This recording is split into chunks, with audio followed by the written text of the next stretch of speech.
right there on top of the moon. We could sit and do nothing.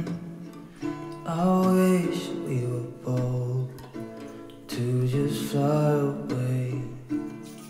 I don't wanna care, just be here and I'm good alone. I'll be okay, miss you like an old friend. ঘরের চেয়ে নিরাপদ আশ্রয়স্থল আর কি বা হতে পারে, তাই না?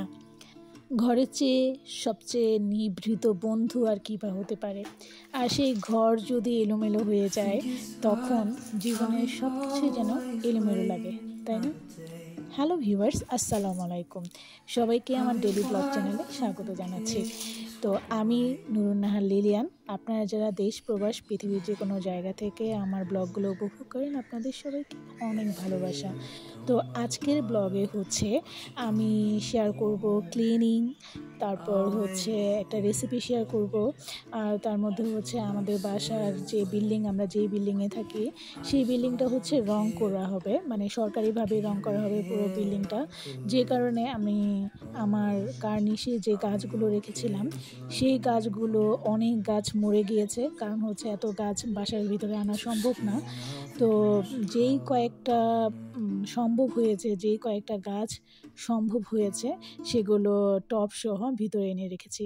তো সকাল সকাল আজকে ঘুম থেকে উঠেই হচ্ছে ডিসিশন নিয়েছি যে আজকে ক্লিনিংয়ের কাজগুলো করতে হবে, কারণ লং টাইম বাসার ক্লিনিংয়ের কাজগুলো করা হচ্ছে না, যেহেতু গত ফেব্রুয়ারিতে আমি বইমেলা নিয়ে ব্যস্ত ছিলাম, আর যে কারণে বাসায় তেমন একটা সময় দেওয়া হয়নি। তো যেহেতু আমাদের বাসাটা হচ্ছে রাস্তার পাশে, আর তার মধ্যে হচ্ছে বিল্ডিংয়ে রং করা হবে, বাইরে যেহেতু খুবই দেয়ালগুলো ঘষা হচ্ছে, সেখানকার যে ধুলাবালি এগুলো বাসার ভিতরে খুব নর্মালি চলে আসে। আর তাছাড়া আমাদের বাসাটা রাস্তার পাশে হওয়াতে যখন গাড়িগুলো যাওয়া আসা করে, কোনোভাবে জানালাটা যদি খোলা থাকে বেশিরভাগ সময় প্রচুর পরিমাণে ধুলাবালি আমার বাসার ভিতরে চলে আসে। তো কি আর করার।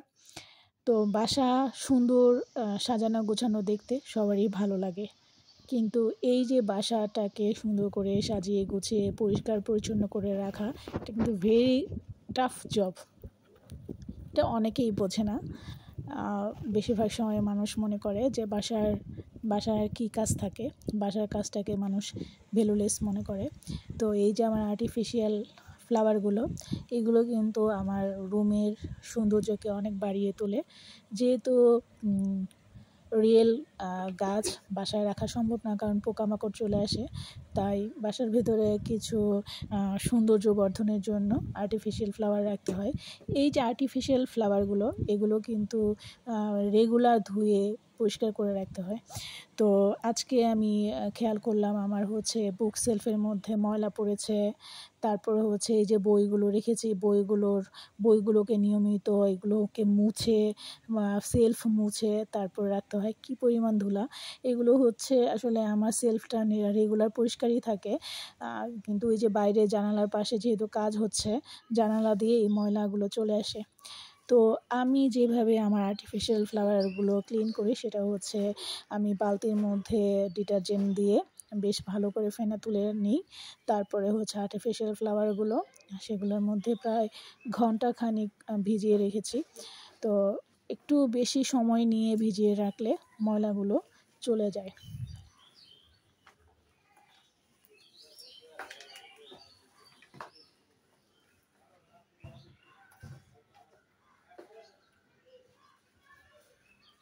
ফ্লাওয়ারগুলো ভিজিয়ে রেখে আমি যে কাজটা করি সেটা হচ্ছে বাসার যে ক্লিনিংয়ের কাজগুলো আছে, যেমন সোফা পরিষ্কার করা, টেবিল পরিষ্কার করা, বিভিন্ন ফটো স্ট্যান্ডগুলো আছে, বিভিন্ন শোপিসগুলো আছে, সেগুলো একটা ভেজা কাপড় অল্প ভিজিয়ে, মানে খুব বেশি পানি না দিয়ে অল্প ভিজিয়ে সেগুলোকে মুছে নেওয়া।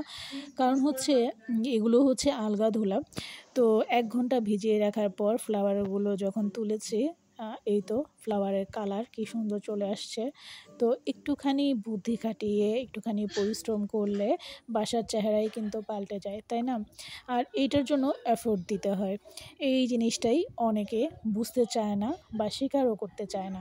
একটা বাসায় অনেক কাজ থাকে, একটা বাসা সুন্দর করে সাজিয়ে গুছিয়ে পরিপাটি রাখতে গেলে অনেক সময় দিতে হয়, অনেক এফোর্ট দিতে হয়।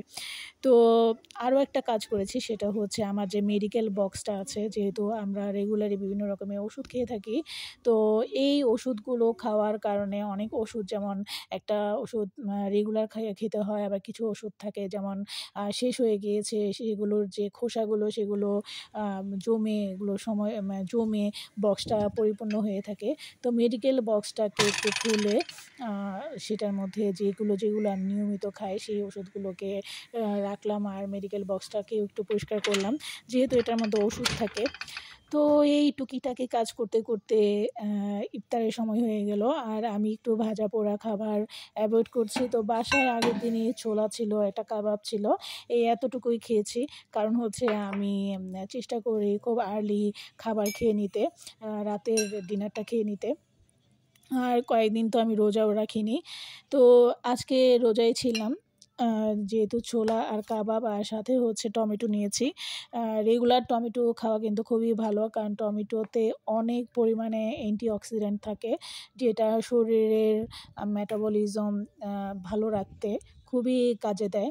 তাছাড়া মানুষের যে বিভিন্ন রকমের রোগ প্রতিরোধ, সেগুলোকে রোগ প্রতিরোধে সহায়তা করে। তো বাসায় কোক ছিল, আগের দিন আমার ভাই এসেছিল, তো ও কোক এনেছিল।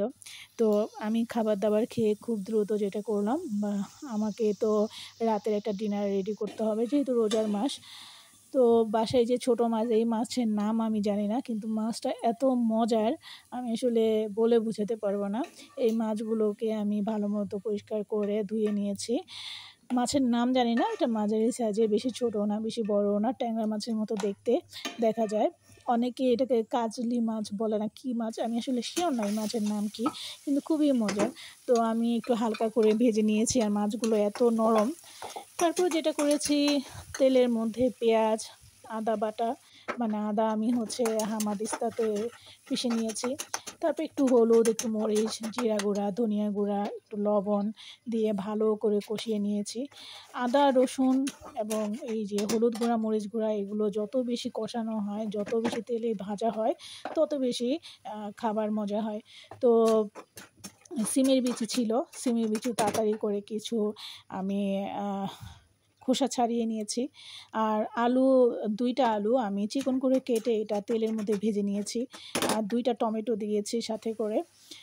তো 1 মগ পানি দিলাম, পানি দিয়ে আগে ভালো করে কষিয়ে নিয়েছি, কারণ হচ্ছে যত বেশি কষানো হবে তত বেশি মজা হবে।